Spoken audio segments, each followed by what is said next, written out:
தமிழ்நாடு அரசு பணியாளர்கள் ஆசிரியருடைய பாதுகாவலராக இருந்து கொண்டிருக்கின்ற சமூக நீதி காவலர் மாண்புமிகு முதலமைச்சர் அவர்கள் இன்றைய தினம் சட்டமன்றத்தில் 110 விதியின் கீழே அரசு பணியாளர் ஆசிரியருடைய வாழ்வாதார கோரிக்கைகளான 9 அம்ச கோரிக்கைகளை நிறைவேற்றி இன்றைய அறிவிப்புகளை வெளியிட்டிருக்கிறார்கள்.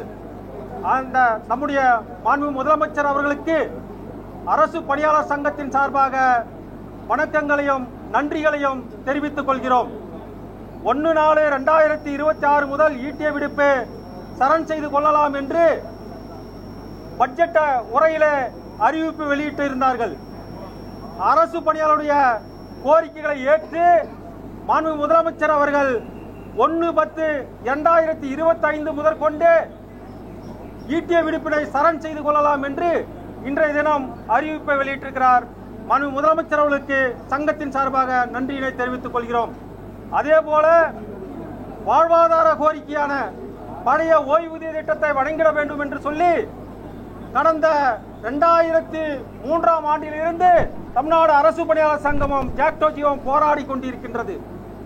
அதனை செவிசாய்த்து டாக்டர் கலைஞருடைய வழியிலே வந்திருக்கின்ற திராவிட மாடல் முதலமைச்சர் அவர்கள் இன்றைய தினம் பழைய ஓய்வூதிய திட்டத்தை அமுல்படுத்தும் குழுவை அமைத்து அந்த குழுவினுடைய ஆயுட்காலத்தை 9 மாதங்களாக அறிவித்திருந்த அந்த அறிவிப்பு என்பது இன்றைக்கு மாற்றம் செய்யப்பட்டு 30/9/2025க்குள்ளாக அந்த கமிட்டியானது அந்த அறிக்கையை வெளியிட வேண்டும் என்று அறிவிப்பை வெளியிட்டிருக்கிறார்கள்.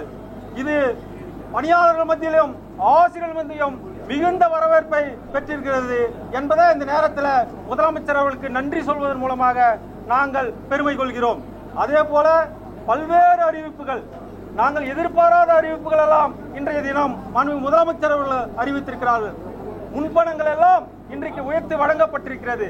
அதே போல அரசு பணியாளர்களுடைய ஆசிரியருடைய மகப்பேறு விடுப்பு காலத்தில் அந்த பீரியட் என்பது தகுதிகான் பருவ காலத்திற்கும் சேர்த்துக் கொள்ளப்படும் என்று இந்த அறிவிப்பு மிகுந்த வரவேற்பை பெற்றிருக்கிறது. ஆகவே தமிழ்நாடு அரசு பணியாளர் சங்கத்தின் சார்பாக மாண்புமிகு முதலமைச்சர் அவர்களுக்கு இந்த நேரத்தில் நன்றியை தெரிவித்துக் கொள்ள விரும்புகிறோம். அதே போல பழைய ஓய்வூதிய திட்டம் என்பது மிக விரைவிலேயே அந்த அறிக்கை பெற்று வழங்கப்படும் என்ற நம்பிக்கை எங்களுக்கு இருக்கிறது. அதே போல பல்நோக்கு மருத்துவமனை பணியாளர்கள் மற்றும் அங்கன்வாடி பணியாளர், சத்துணவு பணியாளர்கள் போன்ற தொகுப்பூதிய மதிப்பூதியத்தில் இருக்கின்ற பணியாளர்களுடைய கோரிக்கைகள் கூட இந்த அரசாங்கத்திலே மாண்புமிகு முதலமைச்சர் அவர்களாலே அறிவிப்புகள் வெளியிடப்படும் என்ற நம்பிக்கை எங்களுக்கு இருக்கிறது. அந்த நம்பிக்கையோடு நாங்கள் முதல்வருக்கு நன்றி சொல்லி முடித்துக் கொள்கிறோம். நன்றி. ஆசிரியர்கள், அரசு ஊழியர்கள் சார்ந்து எங்களின் பல்வேறு கோரிக்கைகளை ஏற்று அறிவிப்புகளை வெளியிட்டிருக்கிறார்கள். முதலிலே ஆசிரியர், அரசு ஊழியர்களின் அறிவிப்புகளை வெளியிட்ட மாண்புமிகு தமிழ்நாடு முதலமைச்சருக்கு வரவேற்பினையும் நன்றியினையும் நாங்கள் தெரிவித்துக் கொள்கிறோம்.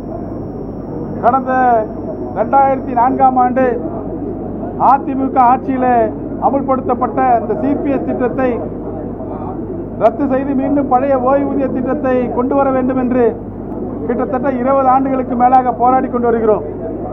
கடந்த தேர்தல் அறிக்கையிலே பல்வேறு பிரதான கட்சிகள் தேர்தல் அறிக்கையிலே வாக்குறுதிகள் அளித்த போது ஆசிரியர், அரசு ஊழியர்கள் என்ற வார்த்தையை பயன்படுத்துவதற்கு தயங்கிய சூழலில் திராவிட முன்னேற்ற கழகத்தினுடைய தேர்தல் அறிக்கையில் தான் எங்களுடைய அத்தனை கோரிக்கைகளை ஏற்று தேர்தல் அறிக்கையிலே குறிப்பிட்டிருந்தார்கள். குறிப்பாக பழைய ஓய்வூதிய திட்டம், எடப்பாடி ஆட்சி காலத்தில் முடக்கப்பட்ட சரண் விடுப்பு ஒப்படைப்பு, ஏற்கனவே அகவிலைப்படியை நிறுத்திவிட்டு சென்றிருந்தார்கள், அதை வழங்குவோம் என்று சொல்லியிருந்தார்கள்.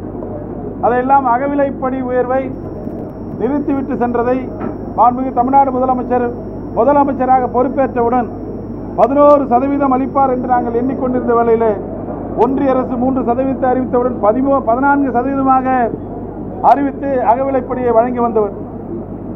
தொடர்ந்து கொரோனா கால இடைவெளி ஏற்பட்ட அந்த அகவிலைப்படி உயர்வு என்பது 6 மாதம் தள்ளி போனது. மாண்புமிகு தமிழ்நாடு முதலமைச்சர் அவர்களை நேரிலே நாங்கள் நன்றி தெரிவிக்கும் போது அவரிடம் கோரிக்கை வைத்தோம். அகவிலைப்படி உயர்வு மாண்புமிகு முன்னாள் முதலமைச்சர் டாக்டர் கலைஞர் ஆட்சி காலத்தில் ஒன்றிய அரசு எந்த தேதியில் உயர்த்துகிறதோ, எந்த சதவீதத்தில் உயர்த்துகிறதோ அதே தேதி உயர்த்துவார்கள் என்ற கோரிக்கை வைத்த போது அதை உடனடியாக சரி செய்யப்படுவோம் என்று சொல்லி அதை கடந்த சில அகவிலைப்படி உயர்வுகளை கடைபிடித்து வருகிறார். ஒன்றிய அரசு உயர்த்த சதவீதம் அதே தேதியில், அதே போல இன்றைக்கும் ஒன்றிய அரசு ஜனவரி மாதத்திலிருந்து உயர்த்தியிருந்த இந்த அகவிலைப்படி உயர்வினை 2% உயர்த்தி சட்டமன்றத்தில் அறிவித்திருக்கிறார். அதோடு மட்டுமல்லாமல் நாங்கள் எதிர்பார்த்து காத்திருந்தோம், சட்டமன்ற கூட்டத்தொடரிலேயே எங்களுடைய ஓய்வூதியம் குறித்த அறிவிப்பை வெளியிடுவார் என்று. ஏற்கனவே ஓய்வூதியத்திற்காக 9 மாதங்கள் கொண்ட ஒரு கமிட்டி ஒன்று அமைக்கப்பட்டிருந்தது.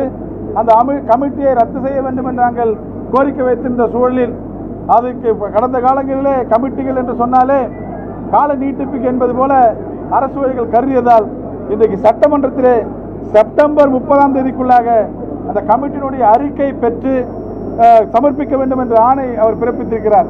உள்ளபடியே அந்த ஆணையை பெற்ற ஒரு சில நாட்களுக்குள்ளாகவே எங்களுக்கு ஓய்வூதியத்தையும் அறிவிப்பார் என்ற நம்பிக்கை இன்றைய தமிழ்நாடு முதலமைச்சருடைய அறிவிப்பில் ஏற்பட்டிருக்கிறது. ஏனென்று சொன்னால் கடந்த காலங்களிலே சொன்னதை செய்வோம், செய்வதைத்தான் சொல்வோம் என்று சொல்லும்போது பல விஷயங்கள் அரசு ஊழியர் ஆசிரியருக்கு நிரந்தரிந்து திராவிட முன்னேற்ற கழக ஆட்சியில் நாங்கள் எல்லாம் கூட 53,000 தொகுப்பூதிய ஆசிரியர்கள் கலைஞர் அவர்களே ஒற்றை கையெழுத்திலே காலமுறை ஊதியத்திற்கீழே வந்தோம். அதோடு மட்டுமல்லாமல் தமிழ்நாட்டிலிருந்து வரக்கூடிய அத்தனை பேர் லட்சக்கணக்கான ஆசிரியர்கள் காலமுறை ஊதியத்திலே வருவதற்கு கலைஞர் அவர்கள் அரசாணை 100 நீக்கியதுதான் காரணம் என்று பல வரலாறுகள் நாங்கள் அனுபவித்து வர்றார்கள். பெயிண்ட் 1.86 ஆக இருந்தாலும் அரசு ஊழியர்கள் பல்வேறு கோரிக்கைகள் என்று சொன்னாலும் திராவிட முன்னேற்ற கழகம் சொன்னால் அதை செய்வார்கள் என்ற நம்பிக்கையில், அதுவும் மாண்புமிகு தமிழ்நாடு முதலமைச்சர் சட்டமன்றத்திலே சொல்லியிருக்கிறார், எங்களுடைய 6.5 லட்சம் பேருடைய ஓய்வூதியம் குறித்த அறிவிப்பினை செப்டம்பர் மாதம் அறிக்கை பெற்று ஒரு சில தினத்திலே அளிக்கப் போகிறார் என்ற நம்பிக்கை எங்களுக்கு ஏற்படுத்தியிருக்கிறது. அதோடு அரசு ஊழியர்கள் பிள்ளைகளுடைய திருமணத்திற்காக முன்பணமாக 5 லட்சம் ரூபாய், இன்றைக்கு மகப்பேறு விடுப்பிலே அரசு ஆசிரியர்கள் இருந்தால் தாய் உள்ளத்தோடு அவள் மகப்பேறு விருப்பு காலத்தையும் பதவி உயர்வுக்கு எடுத்துக் கொள்ளப்படும் என்ற பல்வேறு அறிவிப்புகளை இன்றைக்கு வெளியிட்டிருக்கிறார். பல்வேறு தேர்தல் அறிக்கைகளை வெளியிட்ட மாண்புமிகு தமிழ்நாடு முதலமைச்சர் கொரோனா காலத்தினுடைய நிதிநிலை, ஒன்றிய அரசினுடைய வஞ்சிப்பு, கூட கடந்த ஆட்சி ஏற்படுத்திவிட்ட கடன் சுமை, இதையெல்லாம் கருத்திலே கொண்டு நிதி நிர்வாகத்தை மேற்கொண்டு பொதுமக்களுக்கு அளித்த வாக்குறுதிகளை ஒன்றொன்றாக நிறைவேற்றிய முதலமைச்சர் அரசு ஊழியர் ஆசிரியர்கள் கோரிக்கையை நிறைவேற்றுவார் என்று நாங்கள் நம்பிக்கையோடு காத்திருந்தோம். பல நாள் அவரை நேரில் சந்தித்து வலியுறுத்தினோம். மாண்புமிகு அமைச்சர் பெருமக்கள், மரியாதைக்குரிய பொதுப்பணித்துறை அமைச்சர் வேலு அவர்கள், மதிப்பிற்குரிய நிதி அமைச்சர் தங்கம் தென்னரசு அவர்கள், மதிப்புக்குரிய பள்ளிக்கல்வித்துறை அமைச்சர் அன்பில் மகேஷ் பொய்யாமொழி அவர்கள், இவர்களெல்லாம் எங்களை அழைத்து பேச்சுவார்த்தை நடத்தி எங்களது கோரிக்கைகளாம் முதலமைச்சர் கவனத்துக்கு கொண்டு சென்றார்கள். நாங்களும் முதலமைச்சரை நேரில் சந்தித்து வலியுறுத்தியதன் அடிப்படையில் இன்று 4வது ஆண்டிலே பல்வேறு கோரிக்கைகளை நிறைவேற்ற ஆரம்பித்திருக்கிறார். இது எங்களுக்கு என்ன வகையான தாக்கத்தை ஏற்படுத்தியிருக்கிறது சொன்னால், முதலமைச்சர் அவர்கள் ஆசிரியர் அரசு ஊழியர் கோரிக்கைகளை நிறைவேற்ற துவங்கி இருக்கிறார் என்று இதை நாங்கள் கருதுகிறோம். நல்ல நேரத்தில் எங்கள் கோரிக்கைகளை அறிவித்திருக்கிற மாண்புமிகு தமிழ்நாடு முதலமைச்சர் அவர்களுக்கும், உறுதுணையா என்றும் நிற்கிற மாண்புமிகு தமிழ்நாடு துணை முதலமைச்சர் அவர்களுக்கும் எங்களோடு பேச்சுவார்த்தை நடத்தி எங்களுக்கு பாலமாக இருந்து இந்த கோரிக்கைகள் எல்லாம் முதல்வர் அறிவித்த காரணமாக இருந்த மாண்புமிகு பொதுப்பணித்துறை அமைச்சர், மாண்புமிகு நிதி அமைச்சர், மாண்புமிகு பள்ளிக்கல்வித்துறை அமைச்சர் அவர்களுக்கும் தமிழ்நாடு ஆசிரியர் முன்னேற்ற சங்கத்தின் சார்பாக கோடானு கோடி நன்றியை தெரிவித்துக் கொள்கிறோம். என்றைக்கும் எங்களுக்கு இந்த அரசுதான், இந்த அரசில் ஓய்வூதியம் உட்பட எங்கள் கோரிக்கைகளை பெறவில்லை என்று சொன்னால் வேறு எங்கும் எப்பொழுதும் பெற முடியாது என்பதை திடகாத்திரமாக அரசு ஊழியர் ஆசிரியர்கள் தெரிந்து வைத்திருக்கிறார்கள். எங்களது நன்றியை தொடர்ந்து இந்த அரசுக்கு இந்த அறிவிப்பின் மூலமாக, வரக்கூடிய அறிவிப்புகள் மூலமாக தொடர்ந்து இந்த நன்றியோடு இருப்போம் என்பதை இந்த நேரத்தில் பதிவு செய்கிறேன். 1/10/25 முதல் அந்த சரண்டர் விடுப்பை அறிவித்துள்ளமைக்கு தமிழக தமிழாசு கழகம் தன் நெஞ்சார்ந்த நன்றியை தெரிவித்துக் கொள்கிறது. மேலும் வழக்கமாக அறிவிக்கின்ற 2 விழுக்காடு அகவிலைப்படியை அறிவித்துள்ளமைக்கும் தமிழக தமிழாசு கழகம் நெஞ்சார்ந்த நன்றியை தெரிவித்துக் கொள்கிறது. கடந்த காலங்களில் ஆசிரியர்களோ அரசு ஊழியர்களோ பெண் ஆசிரியர் இருந்தால் 10,000 ரூபாயும் ஆண் ஆசிரியர்களுக்கு 6,000 ரூபாயும் அறிவித்திருந்த திருமண கடனை இன்றைக்கு 5 லட்சம் என்று அறிவித்துள்ளதற்கு பெருத்த மகிழ்ச்சியை தமிழக தமிழாசு கழகம் வரவேற்கின்றது. அதற்கு மேலாக மாணவருடைய கல்வி ஆசிரியர் அரசுடைய மகன்களுடைய கல்வி நிதியம் உயர்த்தியுள்ளது கொடுத்து தமிழக தமிழாசு கழகம் தன் வரவேற்பையும் நன்றியும் தெரிவித்துக் கொள்கிறது.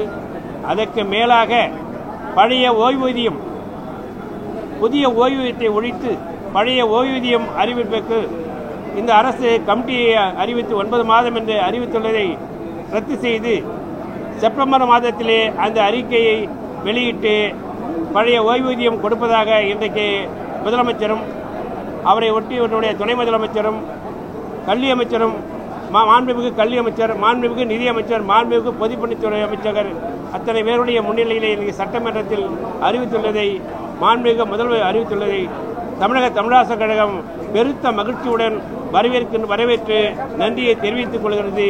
இந்த அரசு கட்டாயம் செய்யும். இவர்களை தவிர வேறு அரசு யாரும் செய்ய முடியாது. செய்கின்ற இந்த அரசு இன்றைக்கு 9 அறிவிப்புகளை அறிவித்து அதற்கு மேலாக பெண்ணாசிரியர்களுக்கு அந்த ஒரு வருட மகப்பேறு விடுப்பை இதுவரையில் அந்த இதில் தகுதியான் பருவத்துக்கு சேர்க்காமல் இருந்ததை இந்த ஆண்டு முதல் தகுதியான் பருவத்துக்கு எடுத்துக் கொள்ளப்படுகின்ற நிகழ்ச்சி மிகுந்த மனமகிழ்ச்சி அளிக்கின்றது. முக்கியமான கோரிக்கையாகிய அந்த ஈட்டி விடுப்பையும் பழைய ஓய்வூதியத்தையும் அறிவித்தலைமைக்கு பழைய ஓய்வூதியம் செப்டம்பரில் அறிவிப்பதாக இன்றைக்கு சட்டமன்றத்தில் அறிவித்திருக்கின்ற மீண்டும் ஒரு முறை மாண்புமிகு முதல்வர், மாண்புமிகு துணை முதல்வர், மாண்புமிகு பொதுப்பணித்துறை அமைச்சர், மாண்புமிகு நிதித்துறை அமைச்சர், மாண்புமிகு பள்ளிக்கல்வித்துறை அமைச்சர் அத்தனை பேருக்கும் தமிழக அரசுக்கும் தமிழாசிரியருக்கும் நெஞ்சார்ந்த நன்றியை தெரிவிப்பதோடு வாழ்த்தலையும் வரவேற்பையும் கூறி நிறைவு செய்கிறது. நன்றி, வணக்கம்.